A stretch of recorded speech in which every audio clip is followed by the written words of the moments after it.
In the northern region of Mexico, along long desert roads connecting isolated outposts, a supply driver named Luis Herrera goes missing during a routine trip. Before disappearing, he makes a final radio call, reporting that he is only a short distance away from his destination. Moments later, the connection is suddenly lost. At first, no one is alarmed. In such remote areas, delays are common due to technical issues or poor communication. However, when Herrera fails to arrive by evening, concern begins to grow, and a search team is sent out along his route. The team eventually discovers his truck parked on the side of the road. The vehicle is intact, with no signs of damage or forced entry. Everything inside appears untouched, suggesting that Herrera left the vehicle on his own. There are faint traces near the truck, but the desert wind has already erased most of them, leaving no clear indication of where he might have gone. Not far from the location, investigators find a small roadside station. A woman named Elena Morales works there. She confirms that Herrera stopped by briefly, stayed for a short time, and then continued his journey. According to her, nothing unusual happened, and he left alone. Her statement does not immediately raise suspicion, but her calm and controlled behavior is noted. The search team inspects the surrounding area, yet they find no additional evidence that could explain Herrera's disappearance. As a result, the case is officially recorded as a missing person with no clear cause. It is assumed that he may have lost his way in the desert, but there is no proof. One detail, however, is included in the report. The last person to see Luis Herrera was Elena Morales. At this point, it appears to be a coincidence, but it will later become an important part of the investigation. Elena Morales moved through the small station with the same careful, measured steps she had practiced for months. The building was simple, a single room divided between a kitchen, a storage corner, and a small desk by the window where she kept records of travelers and shipments. Outside, the desert stretched endlessly in all directions, the sun painting the sand gold and red. It was beautiful, but it was a beauty that demanded attention. A single misstep could become fatal. Elena had not always been in Mexico. Born in Guadalajara, she had left her home years ago under circumstances she refused to discuss. Officially, she was a temporary worker for a private logistics and supply company that coordinated expeditions through remote northern regions. She carried the papers to prove it, but the story on them was vague. The supervisors trusted her. Locals found her quiet, a little distant, but polite. She rarely lingered in conversations, and when she did speak, her words were deliberate, almost rehearsed. Her routine at the station was simple.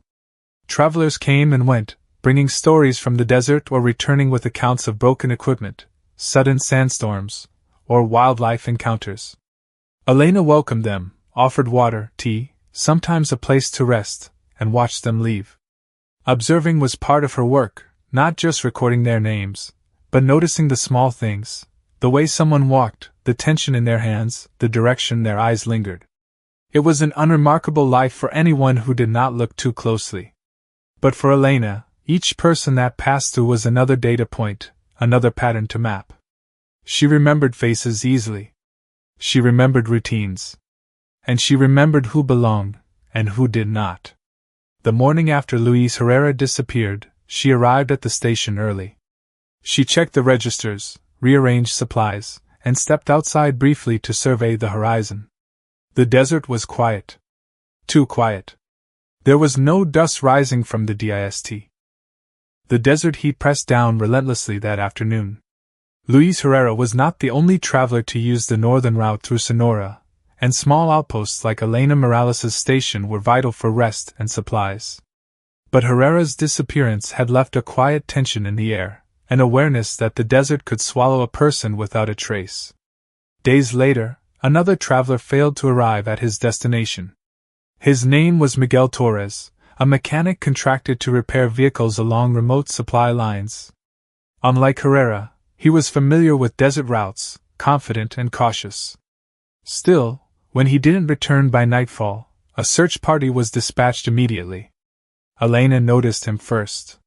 He had stopped at her station, as she expected all travelers to do, and they had exchanged brief greetings over a cup of lukewarm water. He had appeared restless, glancing constantly toward the horizon as though the desert itself were watching him. Elena had observed him quietly, noting the angle of his boots in the sand, the tension in his hands. Small details, she thought. Nothing extraordinary, yet telling. The search team scoured the route Miguel was known to take. The desert, however, had already erased the signs of his passage. Footprints had blurred, tire marks flattened. There was only a subtle depression in the sand where the search dogs hesitated. Investigators marked the spot and moved on, finding no other evidence. By evening, the teams returned empty-handed.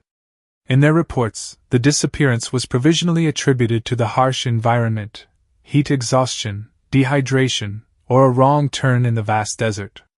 For the local authorities, these were accidents, unfortunate but common. But Elena remembered him differently. She replayed their brief conversation in her mind, the way he had moved, the way he had trusted the desert to conceal him. She had noticed a pattern even then: travelers alone, unaware of the small cues around them, their confidence given. Weeks passed in the northern desert, and the small network of checkpoints and supply stations began to notice a troubling pattern. Travelers continued to vanish along the long stretches of highway. Each disappearance was recorded as an unfortunate accident, a misstep in the heat, dehydration, or simply losing one's way in the vast, unforgiving landscape. But the locals whispered among themselves, something unusual was happening. Elena Morales watched quietly from her station. She continued her routine as if nothing had changed, serving water and directions, keeping meticulous notes of every visitor. But inside she noted the rhythm of the disappearances, the timing, and the subtle clues that the others overlooked.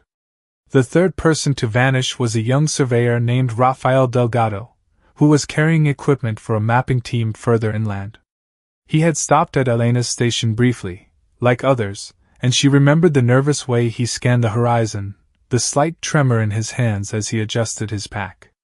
She noted it in her ledger, along with his estimated route and departure time. By the time authorities began connecting the dots, it was already clear that the disappearances were not random. Each victim had been alone. Each had passed through one of the few small stations along the highway. Each had stopped at Elena's station, whether for water, rest, or directions, and then vanished without a trace. Captain Sergio Vargas, a militia officer from Hermosillo, was assigned to the case. He was methodical and skeptical, accustomed to desert accidents and the occasional missing traveler. Yet as he reviewed the reports, a single thread caught his attention. All the last sightings included one woman, the attendant at the remote station in the northern desert. At first, Vargas dismissed it. How could a single station employee in a remote outpost be involved in every disappearance? It seemed impossible. But then he began to dig deeper. He compared travel logs. By now, Captain Sergio Vargas had begun to treat the string of disappearances as more than accidents. 3 travelers, Luis Herrera, Miguel Torres, and Rafael Delgado, had vanished within weeks, all along the same northern route, and all passing through the same remote station. The pattern could no longer be ignored. Vargas arrived at Elena Morales' station in the late morning. The sun was already high, casting harsh shadows across the sand and dirt. Elena greeted him politely, offering water, as she had with every other traveler. Her movements were calm, deliberate, precise, the same careful gestures she had used for years. "Good morning, ma'am," Vargas said, his tone neutral. "I'm here regarding the recent disappearances along this route. I need to ask you a few questions." Elena nodded, set down the cup, and gestured toward a chair. "Of course, Captain. Please sit." He opened his notebook. He began with the obvious questions: who had stopped by, when, and for how long. He asked about unusual behavior, missing items, or any disturbances in the desert. Elena answered each question concisely. Her voice was even, calm, and unhurried. She described every visitor with care, noting arrival and departure times, the kind of vehicle they drove, and subtle observations, where their eyes lingered, how they moved in the heat, the smallest gestures. Every answer seemed thorough, complete yet neutral, Vargas glanced up repeatedly, looking for signs of nervousness, hesitation, or guilt. He found none. Still, the pattern was troubling. All 3 missing men had passed through this station. All had been alone. And no one else had reported seeing them after leaving her station. He decided to expand the investigation. A small team was assigned to review all travel records along Highway 23. Patrols were increased at checkpoints. Witnesses were interviewed. Investigators scoured the desert for signs, footprints, vehicle tracks, and anything unusual that might have been OV. The desert had a way of hiding everything. Tracks vanished within hours. Tire marks flattened into smooth sand. Even the tiniest trace, a footprint, a dropped glove, a disturbed branch, could disappear under the relentless sun and wind. Yet Captain Sergio Vargas was determined to find something. Anything. Weeks into the investigation, patterns had become undeniable. The missing travelers, Herrera, Torres, Delgado, and now a 4th, a young engineer named Fernando Castillo, all had passed through Elena Morales' station before vanishing. Alone. Unseen. No one had witnessed the events that followed. Vargas returned to the station with a small investigative team. This time, they searched more thoroughly, examining every inch of the building and surrounding desert. Elena greeted them with her usual calm courtesy, offering tea and directions as if she were no different from any day before. She answered questions politely and guided them through the station. Yet even as they searched, they found something small but peculiar. Near the back of the station, tucked under a loose board, investigators discovered a folded cloth. It was worn, sandy, and stained with dust, a fragment of clothing that seemed oddly out of place. Inside, they found a small, worn notebook. Its pages contained entries about travelers, names, times, brief observations about demeanor, posture, and behavior. Vargas studied it carefully. It was meticulous. Detailed. Almost obsessive. Each entry noted exactly who had arrived, when, what they carried, and subtle notes on how they moved or acted. The desert could erase physical traces, but this notebook preserved the smallest details, details that aligned with every disappearance. Elena watched calmly as they examined the notebook. She remained polite, courteous, unruffled. Her gaze occasionally drifted to the desert horizon, as if she were already reading events beyond what the investigators could see. By now, Vargas had begun to suspect that the desert heat had softened into the heavy warmth of late afternoon. Patrols along Highway 23 had increased, and Captain Sergio Vargas could feel the pressure of time pressing down. Another traveler had gone missing, a cartographer named Javier Moreno, and the pattern was undeniable. Each disappearance was connected to Elena Morales' station. Vargas returned with a larger investigative team, determined to observe the station more closely. For the first time, they were not just gathering reports. They were watching, recording, and waiting for any sign of suspicious behavior. Surveillance was subtle, a distant vehicle parked beyond the horizon, binoculars trained on the small station, and notes taken of every visitor who stopped there. Elena noticed the presence immediately, though outwardly she remained composed. Her station's routine had not changed: water and tea, polite words, careful observation. But in her mind she catalogued the investigators' movements with the same precision she used for travelers. Where they parked, how they spoke, what time they arrived, every detail was noted and stored. The latest disappearance had made the local press curious, and Vargas worried about public scrutiny. He needed proof, something tangible that could connect Elena to the pattern. That evening, he decided to inspect the station more thoroughly. Under the pretense of routine inspection, the officers examined the station from top to bottom. In a small storage area behind a loose floorboard, they discovered fragments of clothing and personal items from previous travelers. Some items were dusty, some faintly worn, but all were out of place in a simple desert outpost. The pieces were minor individually, yet together they formed a disturbing picture. All belonged to men who had vanished along the route. Vargas felt a chill. The coincidences had become evidence. Meanwhile, Elena remained calm, seemingly unaware that the investigation was closing in. She moved with the Liber. The desert sun dipped low, casting long shadows across the highway and the small station. Captain Sergio Vargas had been watching Elena Morales' movements for weeks, meticulously charting every detail of her day, every visitor who passed through her station. He had gathered indirect evidence, physical fragments and patterns, enough to make him certain that the disappearances were no accident. What he lacked was a single, undeniable proof. The opportunity came unexpectedly. A traveler arrived at the station late in the afternoon, a young surveyor, unfamiliar with the route, traveling alone. Vargas saw his chance to set a trap. Officers stationed themselves discreetly along the surrounding dunes, binoculars trained, vehicles hidden, ready to intervene if anything unusual occurred. Elena greeted the traveler with her usual calm, polite demeanor. She offered water, directions, and small talk. To any casual observer, she was just a helpful station attendant. But Vargas noticed subtle signs, a practiced attention to the man's behavior, the way her eyes followed his every move, cataloging, analyzing. It was exactly as he had expected. After a few minutes, Elena excused herself briefly, moving behind the station under the guise of organizing supplies. Vargas signaled the officers. They approached silently, ready to search, to observe, to gather any evidence that could finally connect her to the disappearances. Inside the storage area, they discovered what they had suspected: more fragments of personal belongings from missing travelers, small items, clothing, a few notes matching the handwriting in her previous notebook. Some were old, some recent, but all unmistakably tied to the people who had vanished along the route. Vargas approached Elena cautiously, observing her reaction. She remained calm, expression neutral, as if she had anticipated this moment all along.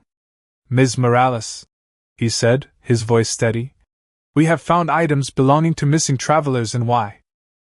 The small courthouse in Hermosillo buzzed with activity. Journalists, locals, and officials had gathered to witness the trial of Elena Morales, the woman connected to a series of disappearances along Highway 23. The desert cases had shocked the region. 4 travelers vanished over a short period, and now the calm, polite attendant from a remote station was at the center of the investigation. Captain Sergio Vargas presented the case meticulously. Evidence was displayed: fragments of clothing, personal belongings recovered from Elena's station, and her detailed notebook cataloging the arrivals and behaviors of each traveler. Investigators testified to the consistent pattern linking her to each disappearance. Elena sat quietly in the defendant's chair. She maintained her composure, her gaze steady, showing no signs of panic. Her lawyer asked questions, but she responded politely, carefully, without volunteering extra information. There was a calculated serenity to her demeanor that unsettled many in the courtroom. Witnesses were called. Local residents described the station's routine and Elena's behavior. Investigators recounted their observations, highlighting the subtle but consistent signs they had noticed during surveillance. The evidence painted a picture of methodical planning and careful observation, revealing a chillingly calculated series of events that had gone unnoticed for weeks. The prosecution laid out the sequence clearly: each traveler, passing through the station, later vanished. Items belonging to them were discovered hidden at the station, and Elena's own meticulous records tracked every step. It was undeniable that she had intimate knowledge of the disappearances, more than a witness could possess. During cross-examination, Elena maintained her calm, answering questions with clarity and precision. She did not admit guilt outright, but her demeanor and the overwhelming evidence left little room for doubt. The court observed her controlled breeze. The desert outside Hermosillo remained vast, empty, and indifferent, stretching endlessly under the midday sun. Inside the high-security prison, Elena Morales lived under constant surveillance, yet she remained calm, deliberate, and composed. Her meticulous nature did not fade, it simply adapted to new surroundings. Every visitor, every guard, every small sound in the prison was catalogued and analyzed, her mind as precise and observant as ever. The trial had concluded, and the verdict left no ambiguity. 15 years of imprisonment were to be followed by the ultimate punishment. Elena's calm acceptance of the sentence was almost unnerving. She showed no panic, no resentment, only a serene, calculated awareness of her position. Outside the prison walls, Captain Sergio Vargas reflected on the case. The desert had concealed the truth for weeks, erasing tracks and hiding evidence, but careful observation and persistence had revealed the pattern. The chain of disappearances was broken, the victim's memory preserved through investigation, and justice formally acknowledged. In her cell, Elena maintained her daily routines. She wrote, observed, and catalogued every small detail, as she had always done. Yet now, the stakes were different. She had lost freedom, but her control over the world around her, even in microcosm, remained intact.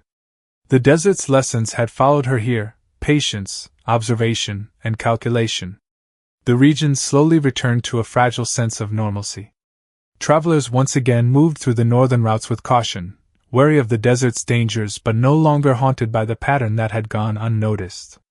Elena Morales became a figure of legend in local whispers, the calm, meticulous woman who had controlled the fate of travelers, unseen and undisturbed, until her capture.